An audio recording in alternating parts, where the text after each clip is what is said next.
Test 1, 2, test 3, 4.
Trent just went and got their, can go get the binders, we can check. Yeah, Trent is. Yep, for sure. Yep. If it's what you gave me, yeah. Okay. Great. Okay, y'all, we're propelling ourselves forward with AI, so I'm going to walk around and have everybody introduce themselves so that you'll go on our public meeting transcript. So if you would just speak into the mic, introduce yourself and what area you're with, and then I'll turn it over to Alex to start the meeting. Katrina Whitney, Career Services. Jessica Thomas, Career Services.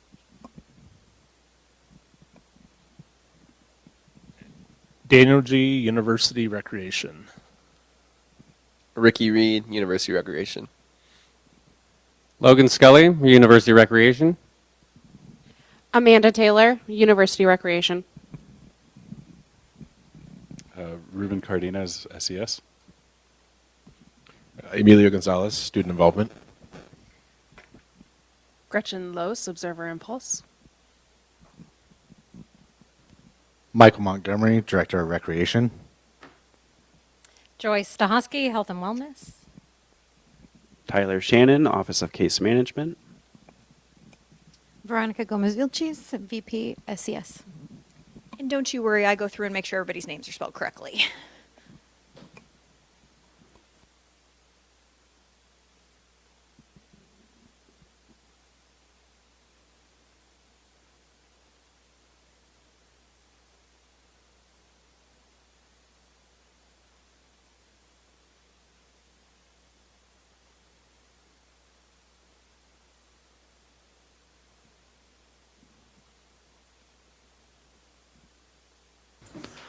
Alrighty, thank you all for attending today's meeting, which is the February 20th, 2026 S&A meeting.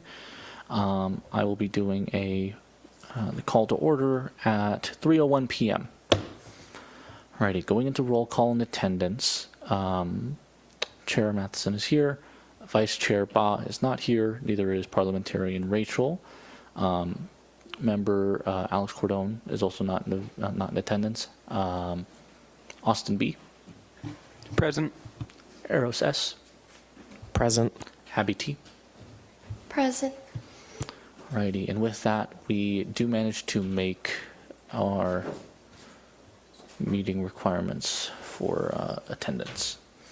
Alrighty, moving on to the approval of the agenda. It has been sent over to the committee members' emails, so now it's also up there on the screen.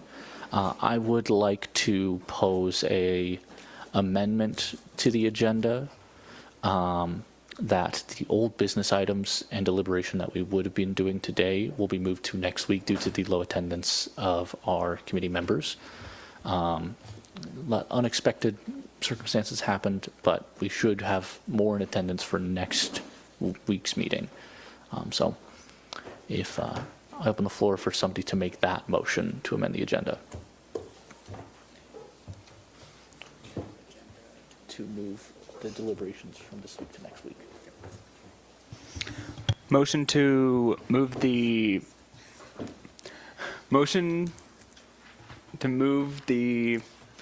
deliberations from this week to next week. Is that an amendment? The amendment. Motion to approve the amendment to move. Yes. Can I get a second? I second. All right. Any discussion? All in favor, please raise your hands.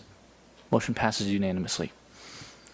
Alrighty, with that amendment, does anybody like to approve the agenda as amended? Motion to approve the agenda as amended. I second. Any discussion? All right. All in favor? Motion passes unanimously. Alrighty, on to the approval of the minutes. Do we have meeting minutes from last meeting? Okay, we'll have those pulled up.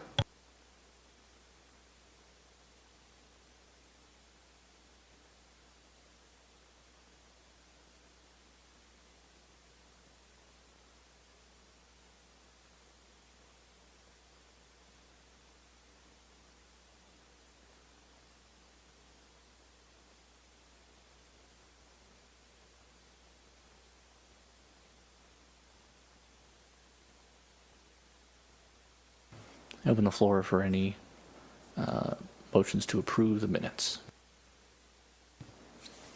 Motion to approve the minutes? I second. Any discussion? All right, all in favor? Motion passes unanimously, and we move on to the reports. There are currently no reports from the chair, so I move on to the reports from the advisors. Just a reminder to all of our presenters today that you have 10 minutes to present and 10 minutes for Q&A. The committee can choose if they would like to extend your time if they don't feel like they've gotten through the presentation or the Q&A. And there is no reports from AC. Oh, we got one more down there. I just wanted to let you know your updated amount for supplemental that you have to allocate currently is $36,133.24, which includes January, but not quite February for that 5,000. So there will be at least another 5,000 coming in this month. And there's no reports from ACWU, so we move on to communications received. If you look through the agenda, you will find that Grace Pearsons from Campus Activities did send the engagement data requested last meeting to the overall CWU retention rate in response to the question from Vice Chair Baugh. So please read that over on your own time as we go to the first call to public comment.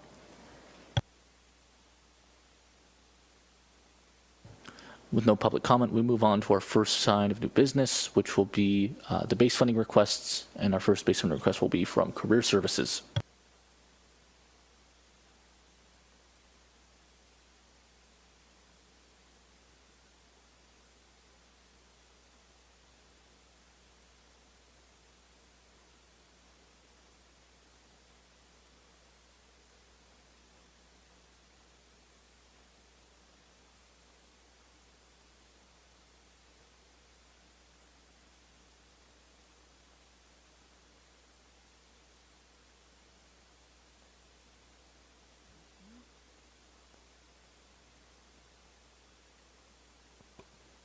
Testing. Oh.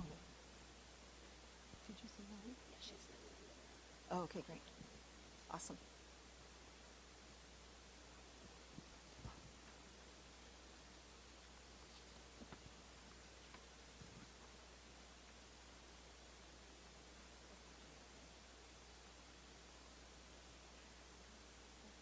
Okay, awesome. Thanks, Robbie. Appreciate it.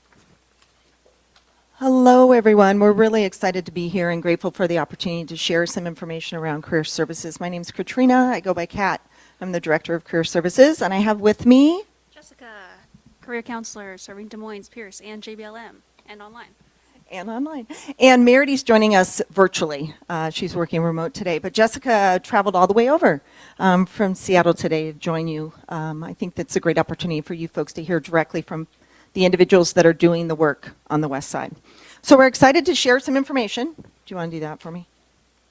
So we're going to go over who we are, about the center, online students, a little bit about our service offerings, engagement data, which I think is the most important for you folks to see, and then some budget information. Most of the materials we're going to go over are already in your packet because I gave you a supplemental document, but I would like to highlight a few things as we go through.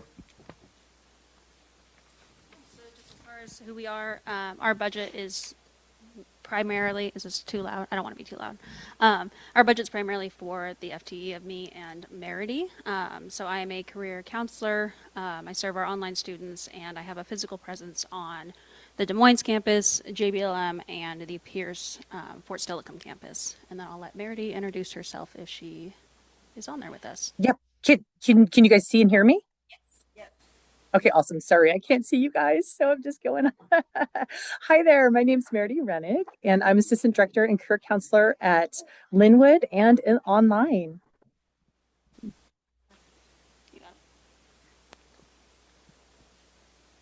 Am I supposed to say anything else? No, you're good. There you go. Okay. Okay.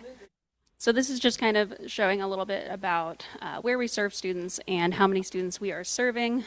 So the data in the upper right is pulled from the institutional effectiveness dashboards just to get a head count of the number of students at each of these campuses. 129 at Des Moines, 103 at Linwood, We also work to create programming that serves the Eastside campuses, which are a lot of our ed programs as well. So Moses Lake, Wenatchee, Yakima, and then also Pierce County, and about 1,100 online students.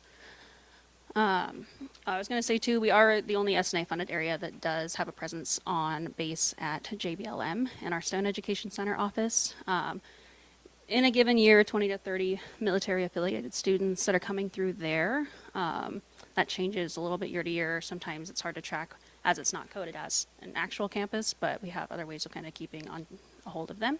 And then, sorry, I didn't mean to interrupt there. You can go ahead. No, that's okay. We're going to be switching back and forth. So we wanted to give you a little bit of data what the students look like.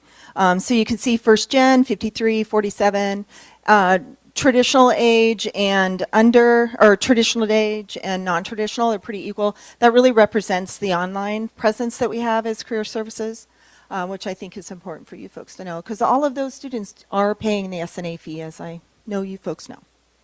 Class standing, you can see it's predominantly senior, which makes sense. It centers, right? Most of the folks are transferring in. And then you can see according to race as well. We wanted to make sure you had some demographic data.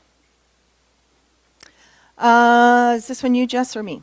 Yeah, that one's me. All right. So we try to be pretty flexible to meet the needs of our students. So we have appointments available on site at Linwood, at Pierce County, JBLM, and Des Moines, as well as online. I also offer evening appointment sessions. I know Merity's done a couple of early morning opportunities just to meet folks where they are and kind of be available at the times that they need. We do have a lot of non-traditional students, so sometimes that outside of the 9 to 5 is very, very utilized. And we do focus in on some evening sessions for workshops and employer panel opportunities too. Yeah. So just to go over some of the services that we offer, some of that can be general career counseling, whether that's going through some career assessment results to determine what opportunities are out there that align with students' values, that it's going to be meaningful work for them. Some of it is a little bit more document review, so looking at graduate school statements, resumes, cover letters, teaching statements if you're applying to a practicum placement, anything kind of in relation to your career document-wise that you want to have reviewed by a second eyes. That is something that we do. We do work through students' interview prep and some mock interviewing, again, in any of those modalities that we've discussed as well. Merity, I don't know if you want to talk about some of the employer connections or internship development and some of the workshops we've had on the West Side. You're muted. Yep, sorry about that.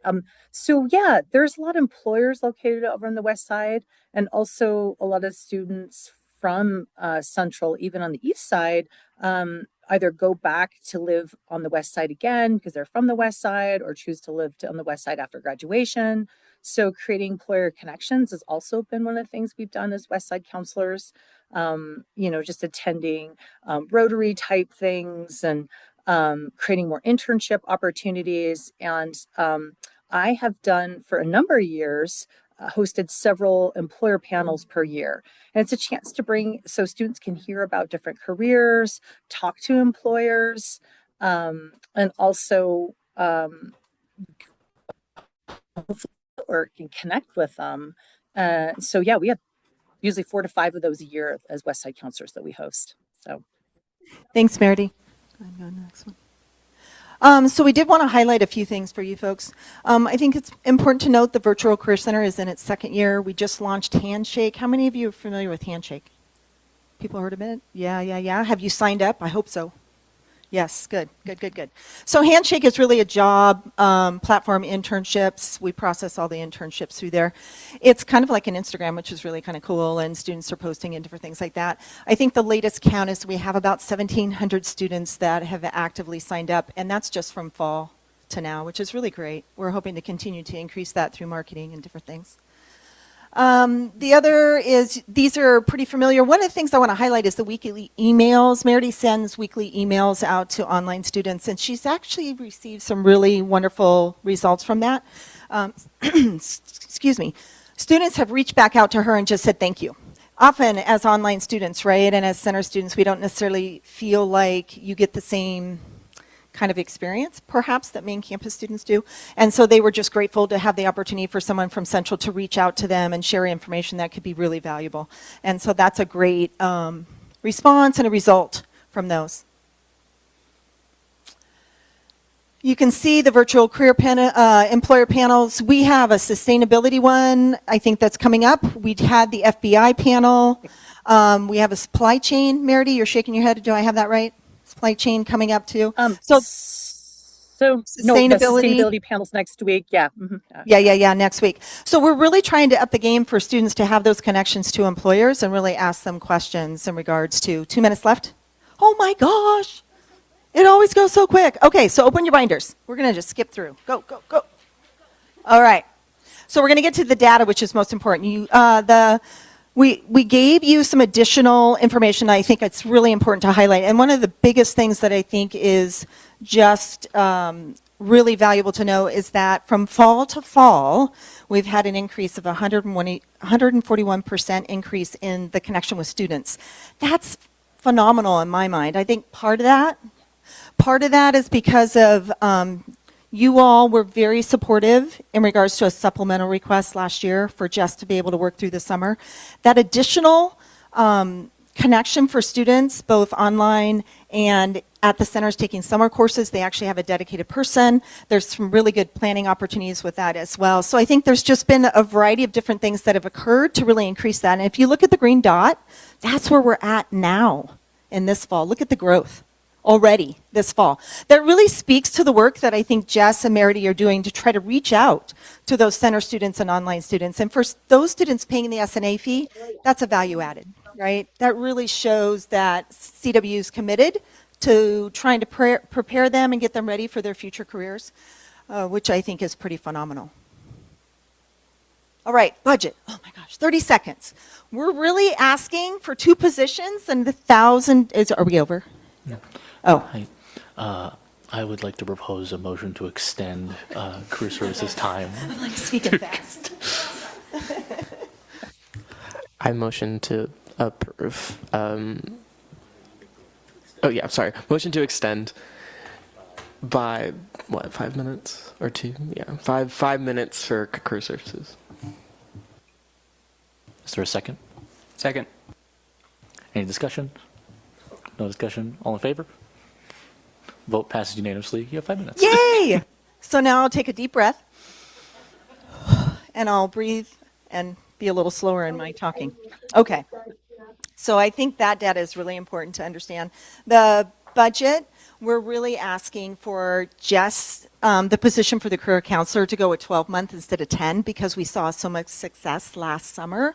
We'd love to make that kind of just consistent. So we'd love to increase that position from 10 to 12, which is the 12-month. Meredith, or the assistant director position, would stay as is. No changes in that. And then the $1,000 is goods and services, of course. And that's really that opportunity to any travel for students, for example.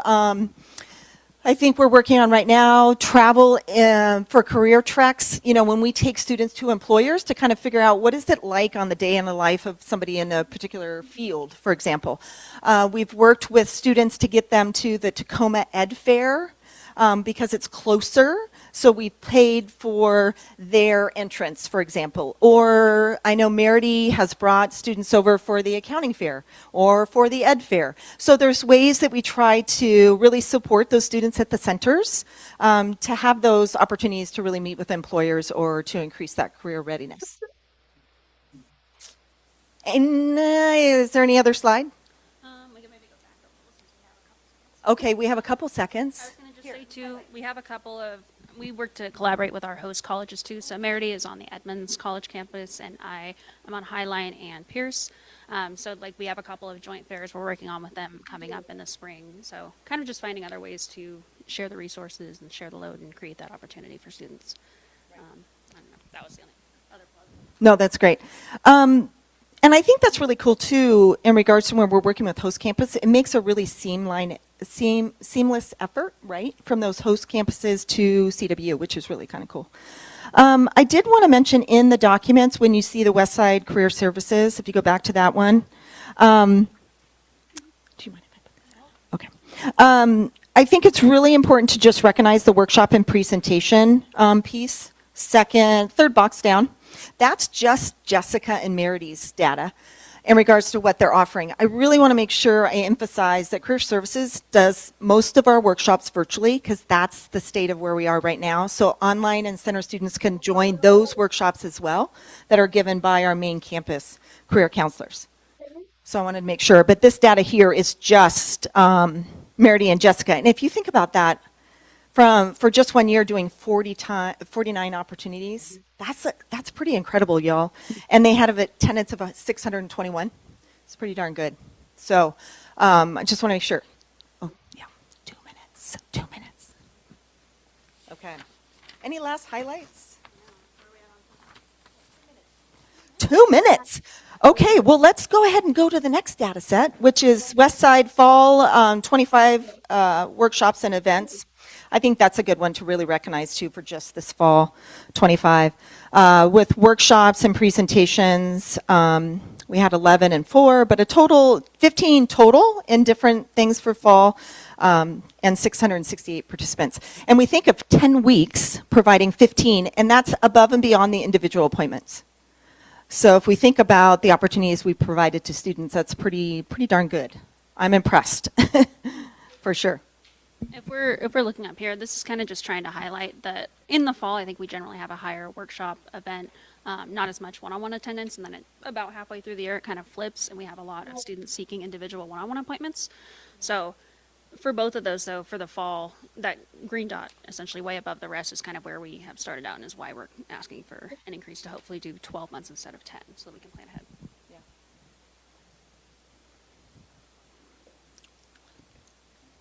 We're good.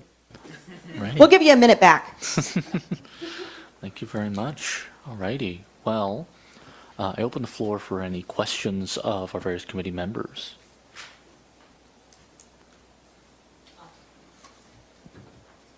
A couple things. First of all, thank you for the data. It's always really great to see your presentation and all the data that you collect, so thank you. And I think I know the answer to this, but I just wanted to clarify.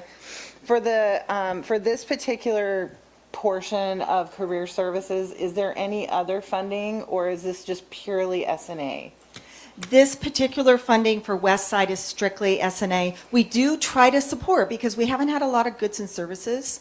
So we do use a little bit of our main campus budget to support students because obviously that's our goal, right? That's our goal, is to support students. So we will use some of our revenue-based budget to support those students as well. We're not going to not do stuff, right? Right? We want to support them. But this is particularly for just staff salary. The main campus staff is paid through state. Thank you, Kat.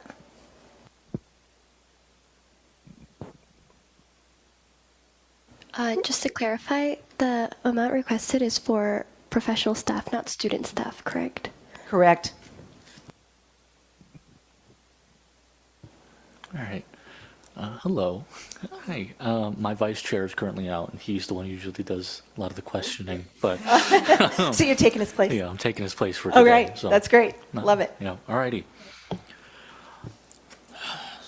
Could we get some definitive examples of how this position in particular will support students as a whole? Because I do see there's a lot of good data here on outreach to students, but I want to see how the level of effectiveness of this position would actually give. So if you have that information here. Yeah, I can share with you. If we, this is one of our infographics. I can give it to Robbie if you want to just pass it along. So it's really important to know for all our workshops, for our assessment purposes, we do knowledge acquisition. We want to know if the students are actually gaining knowledge when they attend our workshops. So we do an evaluation. 88% of students that took our workshops last year gained some form of skill or knowledge. And that's based on their evaluation, right? Their perceptions. We also do satisfaction surveys after every individual appointment. And we are around the high 80s. I don't know the exact numbers, so I don't want to give false information. But over 80% of the students that come in for individual appointments with our staff are satisfied. Is that what you're looking for? Absolutely. Okay, yes. great. Got a few more. Sure, go for it. How can you justify using student S&A fees to fund a fully pro staff position? That's a great question. That's a great question. I think for me, how do I express this? I don't know if I would say it as justification, but I feel like the students that are online and at the centers pay S&A. In their lived experience and what they're working through on campus, right, either at those centers, right, or online, they deserve to be serviced. And I think career services is a key component of that, right? Because we're trying to help them be ready for their future careers, given the skills, the knowledge, and the experiences necessary to set them up for a competitive market, right? Job market. So funding professional staff that have the expertise to provide those students information, experiences, all those kind of things, I think is a value added for their money being spent well. Can I add something too, please? Sure. Yeah. So there hasn't been a survey in a couple years, but traditionally, every couple years, the West Side has hosted a survey to West Side students asking, what is the most important thing, most important service you could possibly want? And career services, every single survey came up high. And if you can imagine a student coming in and saying like, well, okay, I could call somebody over and Ellensburg and talk to them, or wow, I can actually go into my center and talk to somebody in person or online. A lot of people do prefer more online these days, but so I think it's just for them, it's so important. There's a lot of really wonderful things. Like when I come on main campus, I think, wow, this place is heaven. Just all the neat things that you guys have. West Side students don't have those things. They, it's pretty sparse, the services they do get, but I do know, from the surveys, what's important to them. And for a lot of our students, they have mortgages, they have kids, they have, we have a lot of non-traditional students. So for them, their education really is about bettering their job situation. So I just really hope that that's what we do for them and really focus on that. So thanks. Well, I do know Abby had a question, but I will wait for her to get back. But in the meantime, if given this supplemental funding, how would changing the role from 10 months to 12 months help in the long term of this department? Right. That's a great question as well. Do you want to give a go at it and then you'll add? Okay. So I think what we witnessed last year by coming in and asking for the additional 2 months is it provided opportunities for Jess to be available to online students and center students that are going to classes during the summer. So that was the one key priority. We needed somebody available. They build relationships with our career counselors, right? And so it's nice to have a career counselor that you're used to going to. So one aspect, and I think the most important, is being available to students at the ready, right? They don't have to say, oh, I don't have no services for the summer. They've got somebody. That's the big key. The second thing that I think is crucial is it provides opportunities for us to plan for the fall. When you come back off contract and you're just trying to catch up in those first 2 weeks, and then all of a sudden students here, it doesn't give you a lot of prep time. You can do as much as you can in spring, but I will tell you, they're busy. So it's really nice. I think all of us around the room can really speak to the summer as a lot of project development time. And so it just provides those opportunities. So it's really twofold. One is having their person, right, somebody that's available, understands center experiences, and really understands the online experience and how to work with those students. And then secondly, just really providing opportunities for program development. If I can add, I'll just say the projects. It's so great to at least have one West Side person in there because we're putting on full career fairs, which is available for any student. Ellensburg students, like for example, we're having a tech fair on the Linwood campus. And this is going to happen end of April, and really hoping that Ellensburg students come over for this. But a lot of these fairs and stuff are, it's a planning 12 months along. And, we work very collaboratively. Jessica and I really understand each other's positions. So it's great to at least have one person there to be able to carry through those projects. Yeah, I don't know if I have a ton to add, but just kind of having the lead time to be able to plan out fairs, workshops, programming, so that I have more time more immediately when students want to meet one-on-one and kind of get some personal interaction and some help, I think is super helpful. And that's just kind of hard to do when I'm trying to pivot and work on projects mid-year during the busy season. Righty, well, we have time for one more question. So Career Services wants to extend, I think, one of the professional positions from 10 months to 12 months. What could we expect from this 2-month increase? Like any programs, was that question just asked? Oh, I'm He so was sorry. reading your mind. I'm so sorry. It's a great question. It's a great question. Yeah, exactly. Well, thank you thank all three of you very much. You're welcome. Yeah, thank you for your time. Thank you for the opportunity.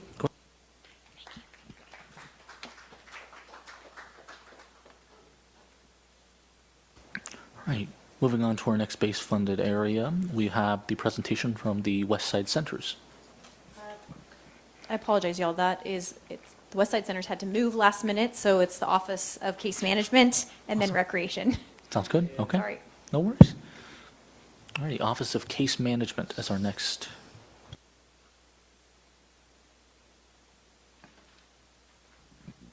All right. Hello, everybody. And just, I guess, before we get started, it's so great to be here and be with you all. I think it's also really wonderful that you all get this leadership experience while here at Central and get to really, hopefully, utilize what you learn and participate in. I'm sure this is a very difficult position to be in, but I very much appreciate you all being here. So I am with the Office of Case Management. My name is Tyler Shannon. I'm the director. This office does quite a bit, so it's hard to try to reel it into some specifics. I'll go to the next slide just so it kind of gives an overview.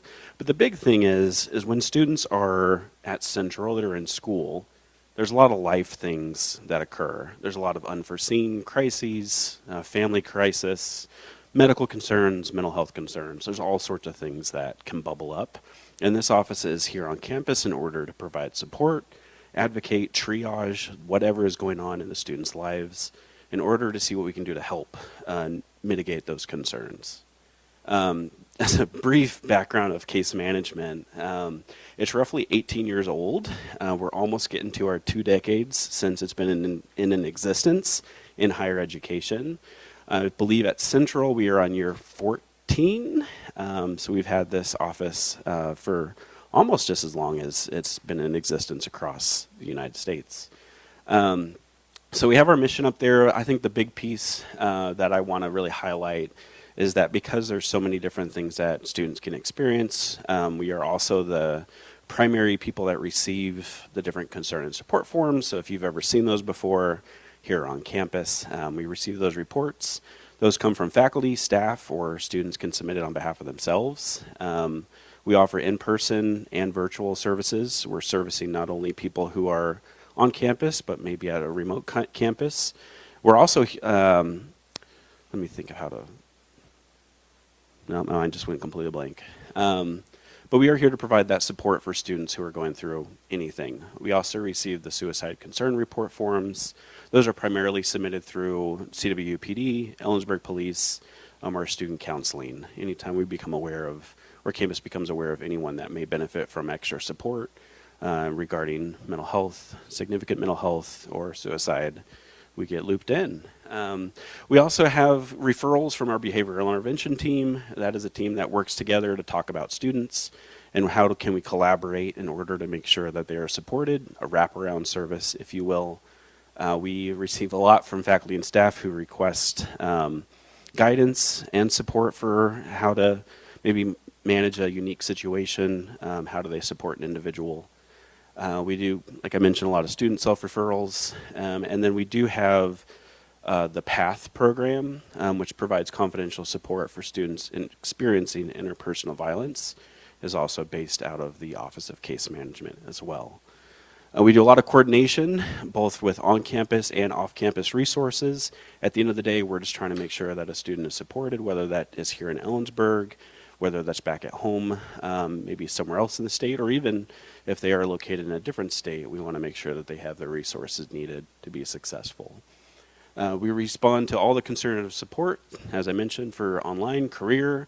We also work with Running Start, non-matriculated graduate level students, Individuals who are looking at coming to Central, maybe are current at Central or looking to come back, we support everyone, just making sure that there is a nice, warm welcome back to campus or while they are here to make sure that they are supported. Looking at last year, we had 1,126 referrals for 922 individuals. There's the breakdown of what the primary concerns were, high risk and suicide risk. We had at 36%. Mental health is the primary front runner at 42%. And basic needs for housing, food, and security, we get a lot of requests for those supports. And then at the bottom half of this page, you can see all the things. But if you think about, I mean, we've all been students at some point. There's a lot of unforeseen things. So if you've ever experienced any unforeseen things, that will likely fit in one of those categories there at the bottom. Just giving a quick breakdown of what our population looks like that we are supporting. It's pretty self-explanatory. We have a good breakdown of gender and also ethnicities. First year students, experience, difficulty, might be their first time away from college. There's some adjustment challenges that may exist. So we do work a lot with 69% of our student cases were for those first year students, could also be first gen. And then we've got the whole gamut of second, third, seniors, maybe non-matriculated, running start, and or non-degree seeking. This is us. This is the whole team. I get really excited every time I get to see the team. So I'm on there on the left. Carly, right next to me, is a case manager. Claire is our path advocate. James is also a case manager. And then we have Jeanette, who's not pictured, and she's our front desk staff. This request, this ask, is specifically for Carly. That is our person who benefits mostly from the S&A funds.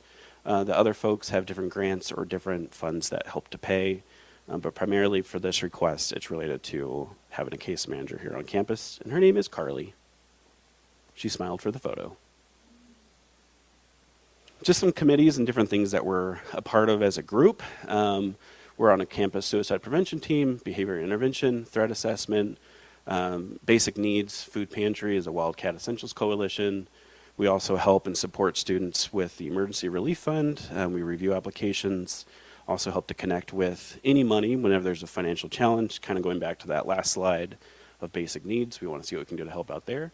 We're on various committees. We're also part of Kittitas County Health Network, and then HECMA, which is the Collegiate Case Management Association, which is where we really learn best practices and how we can support students through all variety of things. COVID, as a reference for one, and any other kind of basic needs challenges. Just some more partnerships, additional pieces that are going on there. As you can see, we work a lot with several different entities, both on campus and off. Anything we can do to try to build partnerships, figure out what's available for students, and how we can partner with both on and off campus to make sure that students are supported. That's the moral of the story. Just some things, I think these are really important. I'm actually going to come back to this slide, but it just shows real life feedback from students that have met with us and community health partners. I like that, thank you. So I'll come back to that in a second. But here's the ask. Our ask is for a 12-month case management position in the total of $92,883. It has the breakdown there of payroll, benefits, professional development opportunities to make sure that we are utilizing the best practices here at Central and within our team. How we can connect with us, there's our office. As I mentioned, we're here, we're in Bouillon 203. The great thing about where our location is we're central to a lot of different offices that we work with very closely. Counseling's not too far away. Disability services is right there. So we are located on the second floor, and we do walk-ins as well as appointments. And we're in the office Monday through Friday from 8 to 5. As I mentioned, we also offer those virtual appointments. We have some questions, but I want to go back to our quotes, because I think that really is the meat of any presentation is what do we do and how does that actually translate into the work? Alrighty, thank you for Cool. your time. I will open up the floor for questions from various committee members. Alrighty. I have a few questions. Yes, sir. For the room, apologies. We'll be taking a very quick 5-minute break after this. I do need to attend to something real quick, so I apologize, but letting everybody know. With case management, the first thing I'm noticing, compared to the previous year, there's a pretty significant downsizing in the request. About maybe a third is what I'm seeing here. Could you explain of why you've come with only one position? Yeah, so the unique and the benefit of case management is we are here, best practices is to have a case manager to student ratio. So as enrollment changes, we may have more ask in some years and less in others. Last year we made a request and we roughly got 50% of our request, so it was enough to fund one position. At the time we had a vacancy, so it was easy to account for that. We recalibrated, figured out what we can do as an office to make sure that we're still providing a good service and support for students. But when it came to making the request for this year based on salary, we've recalibrated. We want to work with S&A. We understand that there's a lot of ask. There's a lot of requests for a lot of different things. And we're not wanting to make a bigger request than what is needed for making sure that students are supported. If our enrollment were to go up, the ask may change because we want to make sure that we are providing a good service to students, and that's going to be based on having that certain ratio that's recommended for case manager to student. If we go look at that data of having 1,100 referrals, these are not one-time meetings with students. There's usually 2, 3, or more meetings with a student. So there's quite high caseloads, and the case management team works together to make sure that the students are supported through all the life challenges. Sometimes it may be a student who is connected with us for fall. I have a quick example of a student who was involved in a car accident with her sibling. They got connected with us. Then the next quarter, they found out their family member had a terminal illness, and so there was this continued support. It may have started with accident injuries, getting connected with disability services, but then it turned into more of a holistic family support, and the student had to step away from campus. So we have, some numbers here about 922 individuals through 1,126 reports and situations, but our services are not a one-time for a student. They're usually several meetings to make sure that a person is supported and connected. I'd like to just add quick clarity. So Tyler touched on it, but they did come to S&A and ask last year for 2 positions, and the S&A committee decided to just fund 1, which also goes further into Tyler explaining why the ask was lower.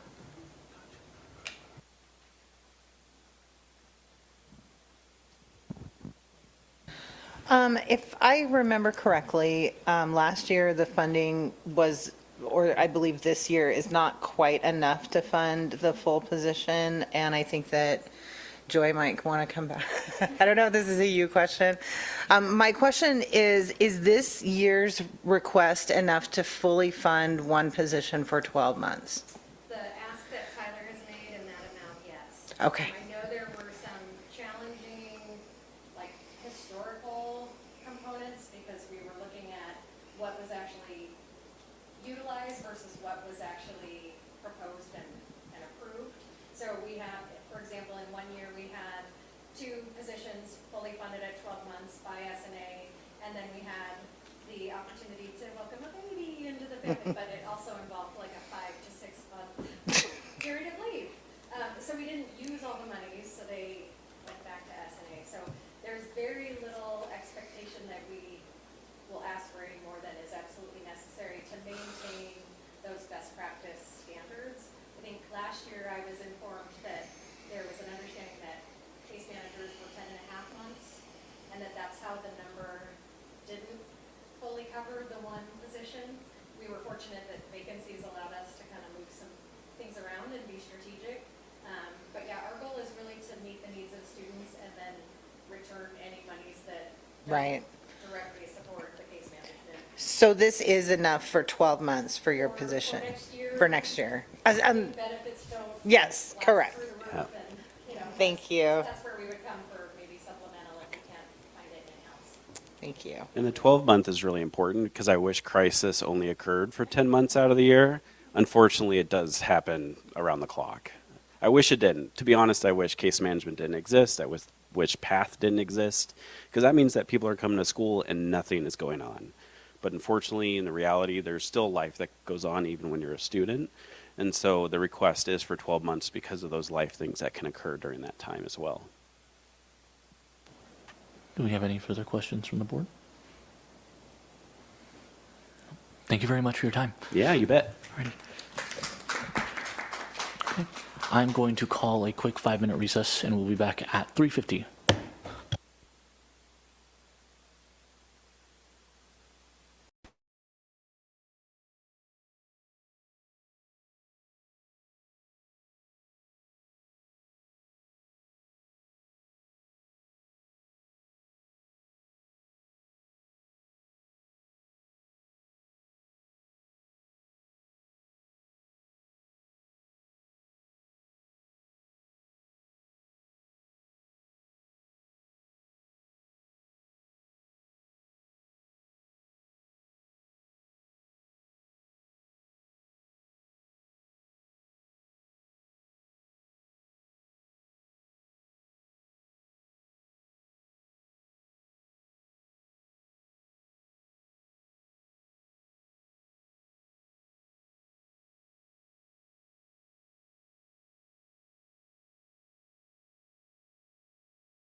Alrighty. I am going to call this meeting back to order from our break at 3:51. Alrighty, please go ahead.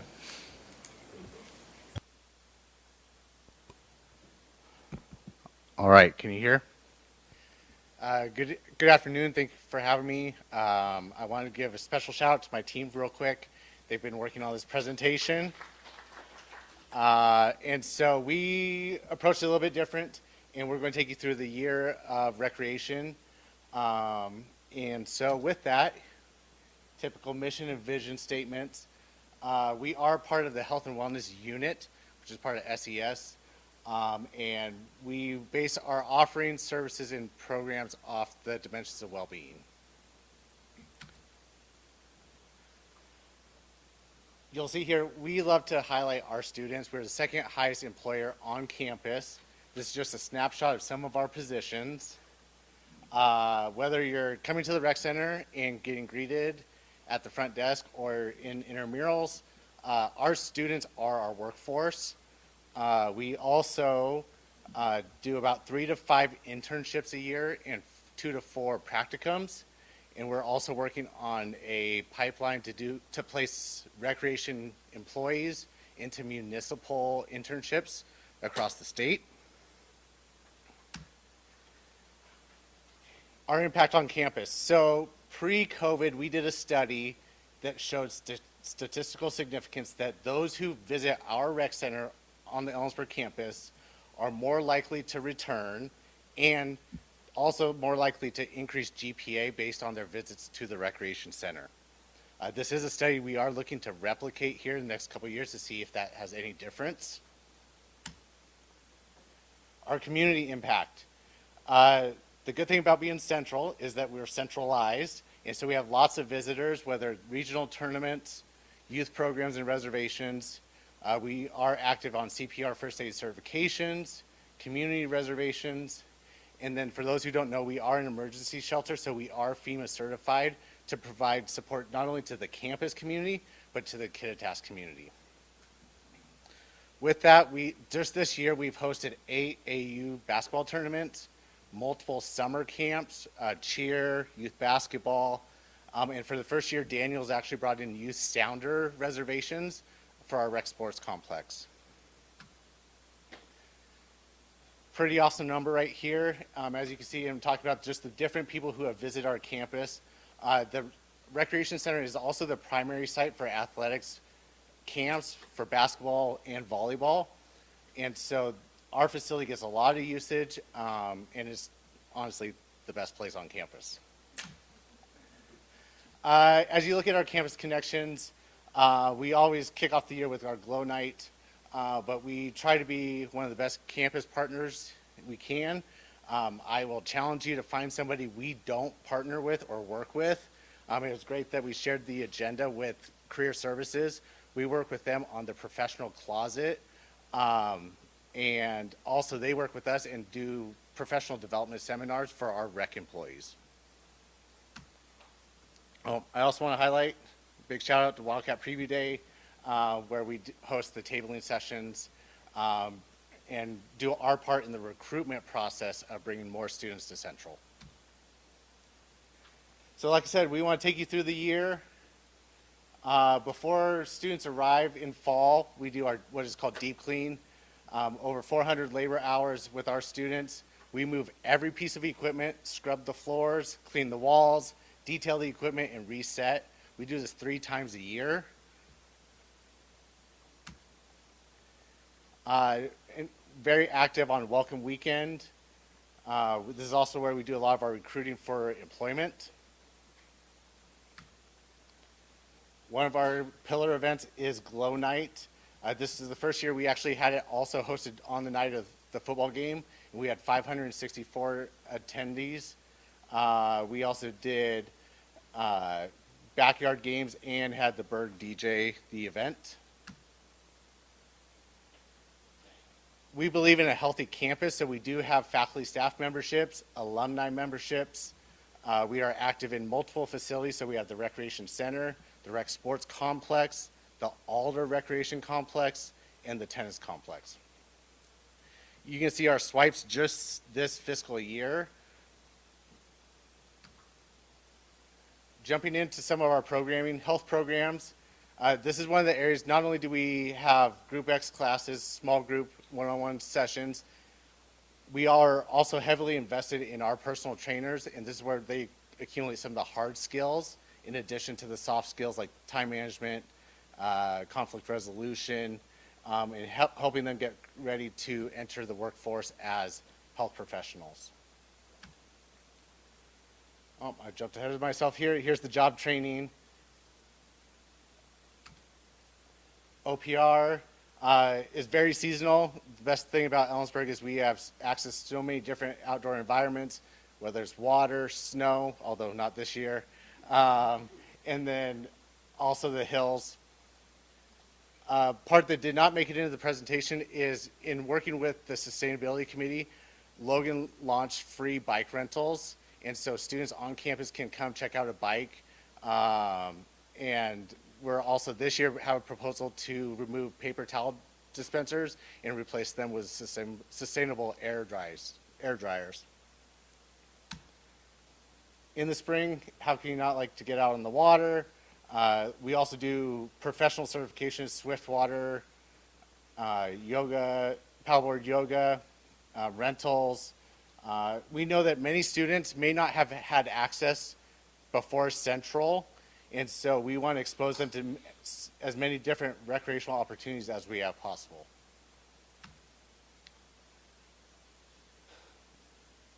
More shout out for the events. One of our weekly or semi-weekly events is our fireside chats, where students can come in, thank you, come in, learn about our offerings, hang out. We do believe in the dimensions of well-being. That also means social well-being and connecting with other students.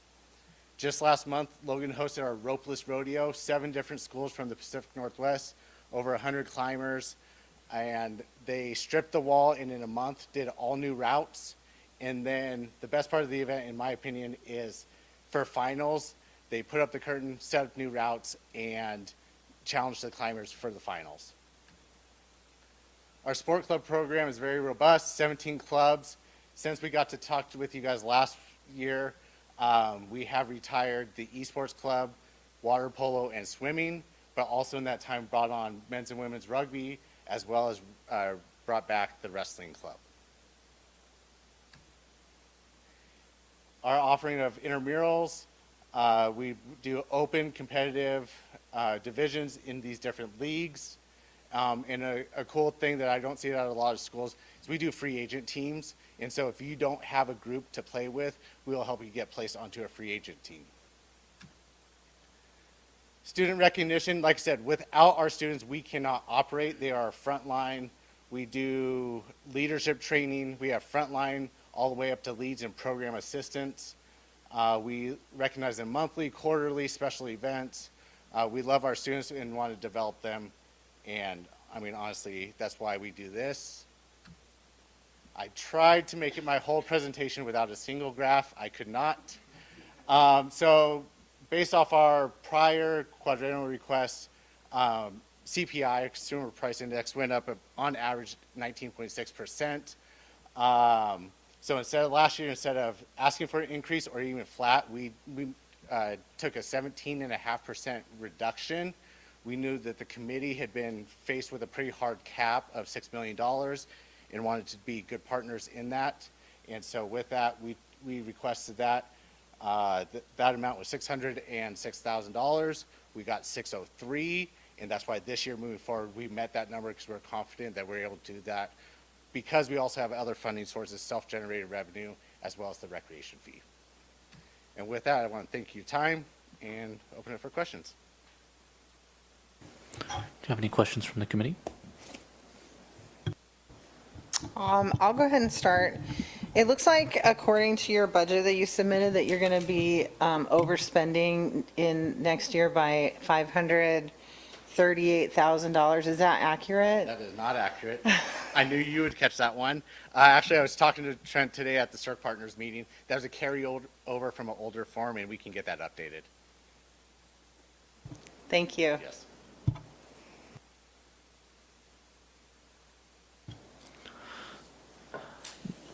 I have a question. So looking at previous year allocations in this one, it does seem like there has been significant effort to find alternative sources of funding and self-funding. Can you describe just a little bit of some of the processes that went into that? Or Searching for additional streams? Yes. Okay, yes, absolutely. So, like I said, we have the recreation fee, which was brought on when this building was created. Last month, we just hit our 20-year anniversary. And so, yep, thank you. And so with that, we have the recreation fee, but University Recreation had been getting S&A allocation prior to this building being created, back to when we were a small cage up at the Tomlinson or up in the pavilion. So, yes, we do have revenue targets, all those coordinators back there in doing our budget preparations. So whether it's additional memberships, I'm working with the Chamber of Commerce right now to do a senior walking membership, so the seniors can have a safe walking environments. We were trying for winter, which luckily we had a mild winter, but also looking in the summer months when the heat becomes an issue. And so we are very active to try to maximize our facility that doesn't impact students. So using it off times, that's why a lot of our camps are in the summertime, is to bring in additional self-generated revenue and not be so dependent on fees. With that in mind, looking at the significant decrease in S&A allocation from last year to this year, do you see, I guess, a kind of a growing trend in you guys being a little bit more self-sufficient than you were in previous years? Yes, but out of necessity. We have, at the start of the last quadrennial budget, we were at 15 professional staff. We are down to 9. We had 4 graduate assistants. We are at 0. We have really gone through and tried to minimize as many of our expenses as we can, but we are at that line. And so any additional money is really to keep us in the black. We also, like I said, we're 20 years in. That's the original weight room equipment. We need to replace that. But right now, we are not in a model that we can even put money into reserves for that. And so it's more out of necessity than because all that work had been prior to drop our bottom line. Yeah, one last question. Yeah, sure. With the 20-year-old equipment, and I'd imagine a variety of other things that are maybe in need of a touch-up, with this budget in mind, would there be a possibility that you would come back to S&A in the future for supplemental requests? Yes. And like I said, so this is just our operating budget. It does not include capital. I actually am working with the group next week to outline our 8-year capital plan. But yes, we are looking to do supplemental probably as soon as next fiscal year. The hardwood in the courts has to be refinished and resurfaced. That's a every 10-year project, and times have changed a lot in 10 years. And so we do not currently have that balance to do that project. It's about 140. And like I said, that's just the facility alone. Each program area has their own replacement needs. But we've been trying to be very frugal and be very strategic with our goods and services and making sure that the students' money is in action, but not being spent carelessly. So Michael, can you explain a little bit about, I know looking at your budget, you can't say this is how much you would like to spend on student payroll, but can you speak to how many students you employ and how S&A dollars go to support them? Yes, absolutely. So any year we're somewhere between 80 and 105 unique student employees. We do a lot of cross-training that has helped with our employee retention, because you may be a Group X instructor and teach 2 classes a week. Well, I guarantee you're not paying your rent off 2 hours. And so we cross-train them as much as we can to get them on many staffs. But with that, like I said, we have adventure programs, which is OPR in the climbing wall, health programs, Group X and personal training, sport programs, intramurals and collegiate sport clubs. It takes a lot of different students to support those areas. And so being able to do that, if there is a reduction, really the only way to meet that need would be to reduce hours in the recreation center, and that would be cutting the student hours. Did that answer, or do you have another part? Okay. I just have one more question about sports clubs. Is there a portion of this budget that goes specifically to support sports clubs? Yes, so in previous administration, the S&A allocations were divvied out by program area. The previous director had that lump summed and dropped into the admin budget where then it gets allocated. So instead of being teased out, it is one lump sum. So yes, this supports the sport club program, and they have zero revenue goals because they're not there to make money. They're to support the clubs, whether it's travel, meals, hopefully nationals. I guess that would be the other one, is there may be a supplemental request should an athlete make nationals, because that is not in the budget right now. But yes, absolutely. It also supports the field maintenance and working with FMD, and then also some work orders when we go to other facilities.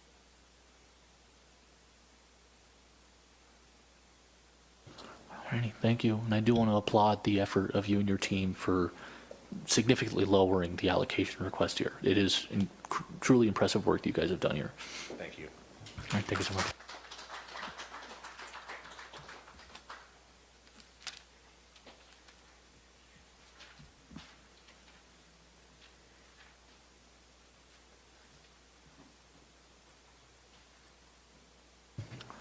Moving on to our new business items now. We have two supplemental requests.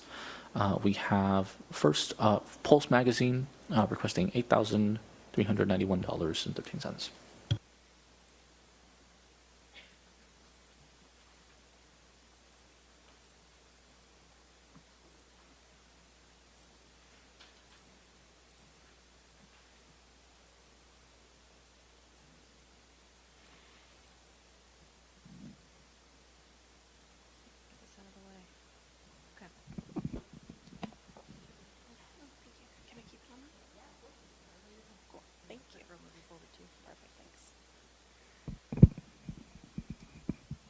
Can you hear me okay? Is it on? Is this too soft? Okay. Well, first off, thank you, the committee, for having me back. I know that we are becoming quite familiar with each other. But yeah, I wanted to go over a supplemental request we have for Pulse for spring quarter. And since you guys are so familiar with us, I'm just going to dive right into it. This request is the same that we requested for winter. It has been working out really great for us so far, and you guys have, our winter issue will come out in the next few weeks. I'm sure you guys saw the fall issue that came out back in December. That's still on stands. That is all because of you guys and the fact that you've granted us supplemental requests so far, and it's really making a difference to our students. So for the supplemental request, it will be broken down into 3 positions: 1 lead editor, 1 lead designer, and 1 lead photographer, working 8 hours a week for 24 hours per week total, plus 3% benefits. The total wages would be about $4,200, $34.54. And then our off-campus printing, doing a 60-page magazine at 1,000 copies as per the last 2 quarters that we've done. That would bring the total to $8,391.13. This is the same amount that we requested back in winter, or for winter. And that is because, as the committee might mention in the questions, that we haven't generated enough revenue for this quarter to be in the black yet. So that's why we're requesting the same amount of monies to propel us. I would like to provide an update, though, that instead of being $1,000 in the red, we are now only $300 in the red. And that is all because you guys have been allowing us to print. I would like to just point out once again that we are still printing 1,000 copies, but it's a 60-page magazine now instead of an 80-page magazine. Same size, same quality, but it will save us about $1,612. And we are still very proud of our students and what we represent here at Central University. We are Central Washington University. We still consider ourselves a cornerstone of the campus and the publications. We are nationally recognized and have been for many years. We are extremely proud of the fact that we still give students a voice and a platform to share their experiences and be a creative platform for our students who are directly working for the magazine. And we also pride ourselves on being a very diverse group here. And as you can remember from the last year, we still have a great deal of support of people who want the magazine and admire our publication. It was a very short presentation, but I welcome any questions that you may have.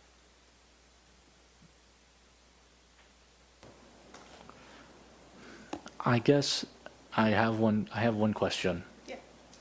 So, you know the pot, it's at a state where it is not the most agreeable.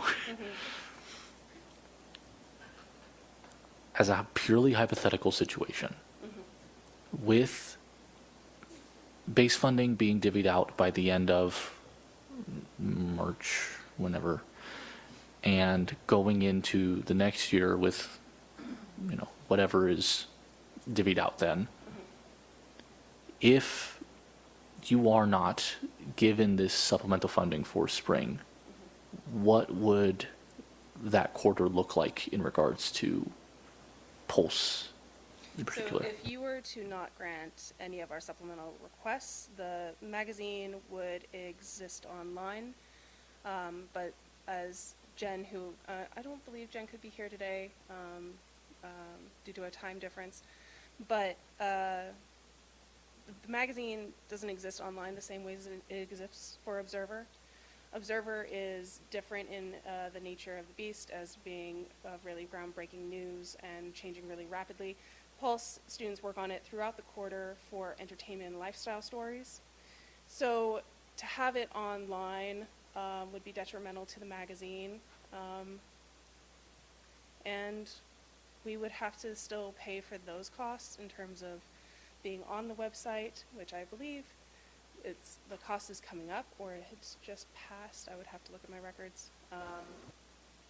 But yeah, it would be detrimental. The magazine would have to disappear.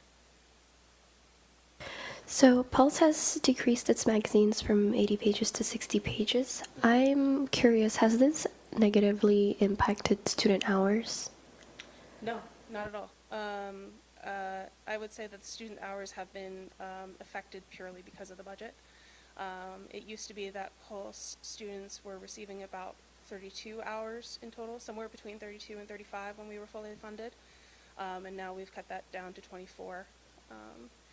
We do have 4 students currently working, our lead editor and our lead photographer, and then we have our lead designers who are splitting that 8 hours, 4 and 4. But this, and it is potential depending on staffing priorities decided by Jen and the lead editor, if that will continue for spring, but the number of hours would be the same.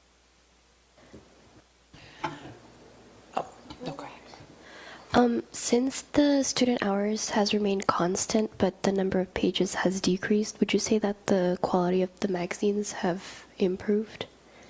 No, and actually it was kind of a weird kind of coincidence that the fact that we were trying to save money would reduce us down to a 60-page magazine. A lot of magazines across the country are doing 60 pages, so now we're more in line with those magazines. Are the hours that students are being paid for the same hours that they are getting class credit for? No.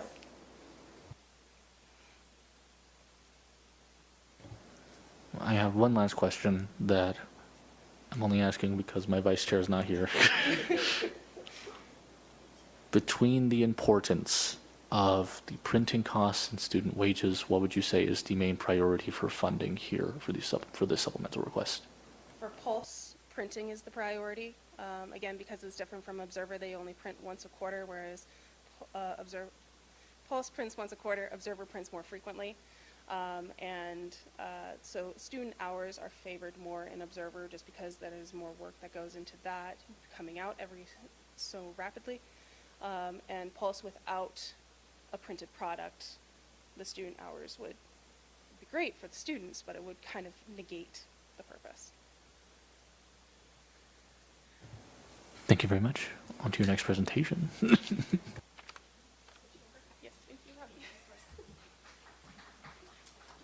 Oh, I'm going again.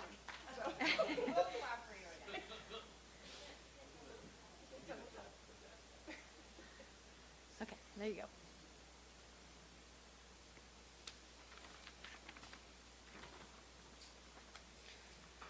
All right, so hello again. This presentation will revolve around the other side of student media, which is the Observer newspaper. Observer, we do significantly better in terms of revenue rather than Pulse, just because we print more often and do have an online presence where we can accept on digital advertisements. But it is a bigger staff because of the work that goes into it. So we actually will have a staff of 6 people. It was 7, but our co-EIC has left. We'd still like to incorporate those hours into the next EIC position because Brandon will be picking up those hours because he will be doing that work. So again, similar story, but varying hours, but it will still be a 3% benefit incorporated into bringing the total wages to about just under $10,000. For printing, we're still printing the 700 copy 12-page magazine. We printed 5 issues this quarter because of your supplemental request. We would like to do 8. This one, it allows for more advertisement revenue, it allows for more practicality, and students can cover news at a pace that's congruent with the news coming out. But I would like to point out that we did follow the committee's request. We had about $5,235 forecasted revenue this quarter, or sorry, this year. And so we took that, minus it from the request we actually wanted, and came up with $11,832.72. And I know this is a big request coming, given the supplemental pot, but it really, our publication does serve a really important role and a really unique role on campus. And our staff, our lead staff, takes that responsibility very seriously. I know Brandon's online and he can speak to it more during the questions. But so that responsibility, we're asking for 56 hours over the 6 positions, as you can see here.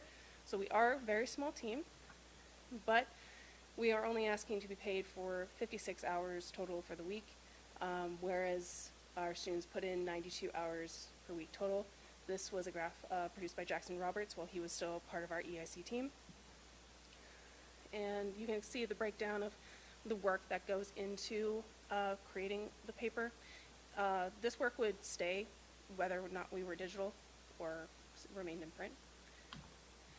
And this is a slide that you guys have seen before, but I do want to point out that we are still a nationally recognized organization and we have a big presence in the community. We know our work is being noticed, particularly recently, and we're very proud of the product that our students put out, and it would not be possible without your support. Thank you.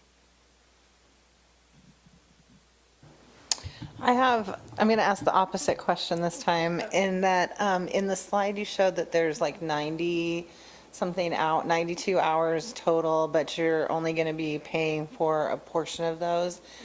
Are the unpaid hours then related to the class, or are these students just working without pay?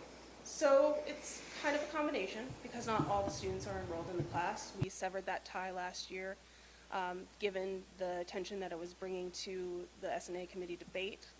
So our lead staff can be a part of the class, as the classes are still part of the media and journalism program, but they are not required to enroll. So some of the students are not enrolled in the class.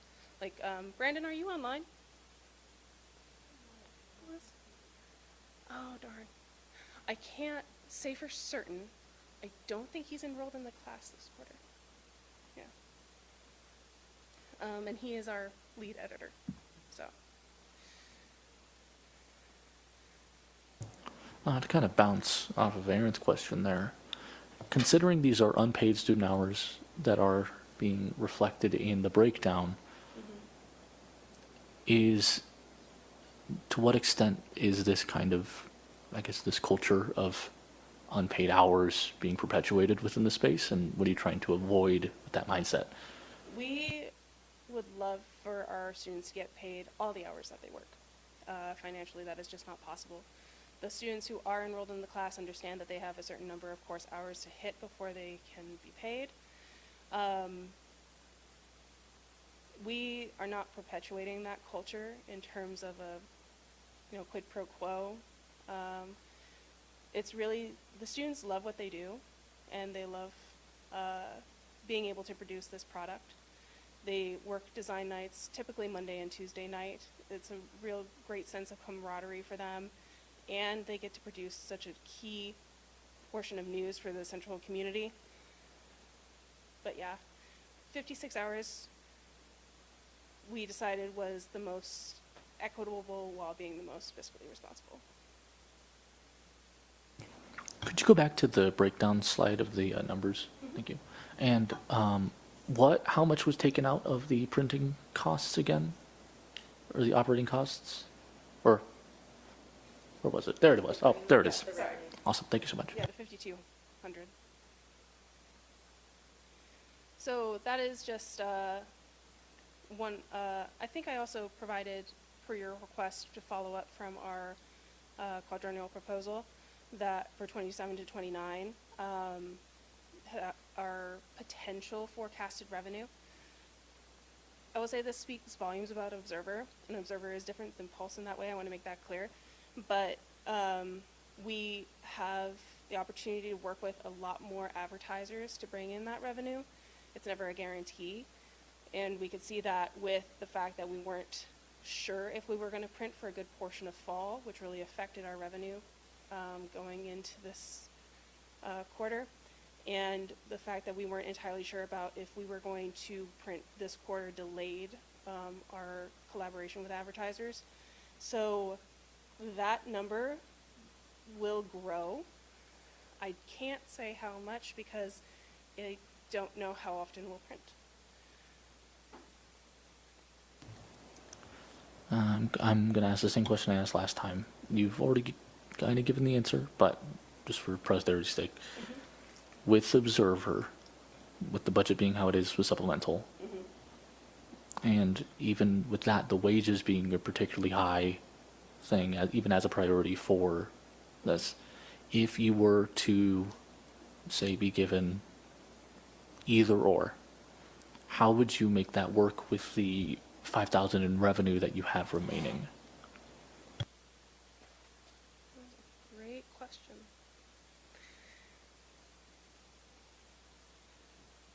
It's a tricky question to answer, only because, well, one, because my brain is broken, but also just, if we were to operate over the 50,000, we would try to cover the wages as much as possible. I know that students and the faculty advisor would love to be able to print.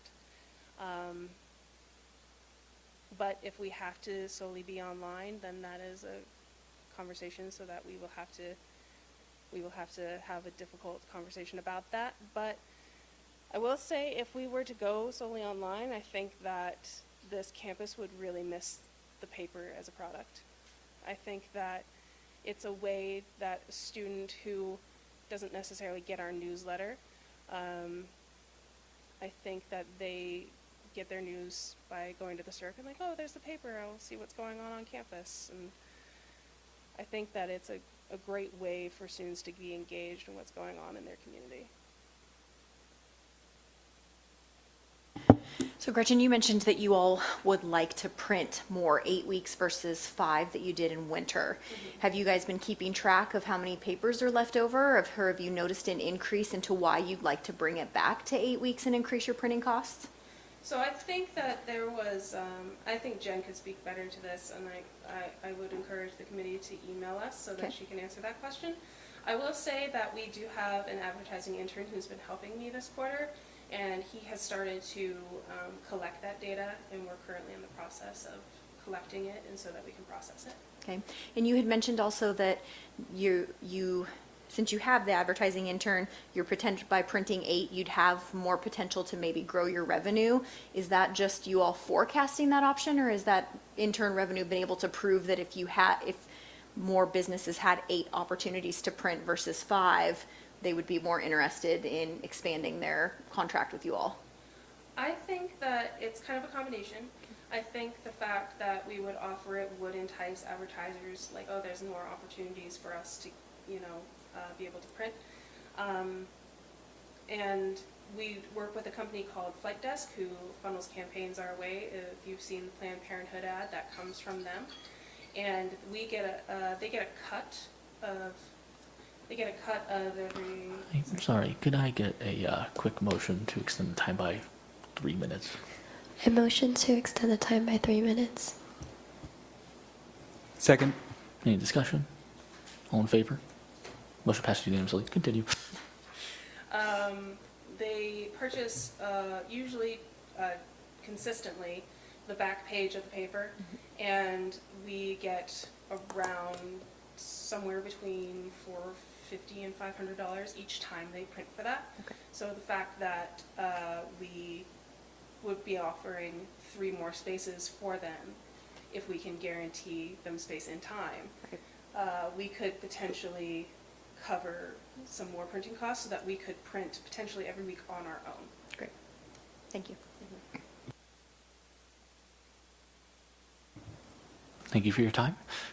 Thank you, guys. Of course.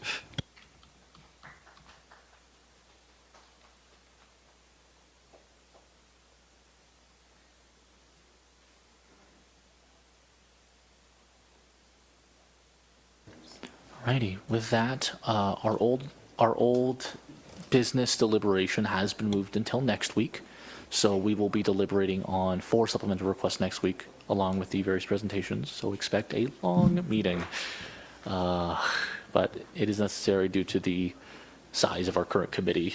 I feel like that's a fair judgment. With that, I open the second call for public comment. Ruben, nothing?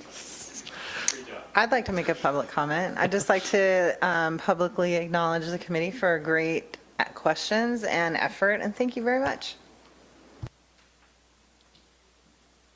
Alrighty, with that, I open the floor for a motion to adjourn the meeting. For reference, it is 4:29 p.m., 4:30. Motion to adjourn the meeting at 4:29 p.m. I second. Any discussion? All in favor? Motion passes unanimously. This meeting is adjourned at 4:29.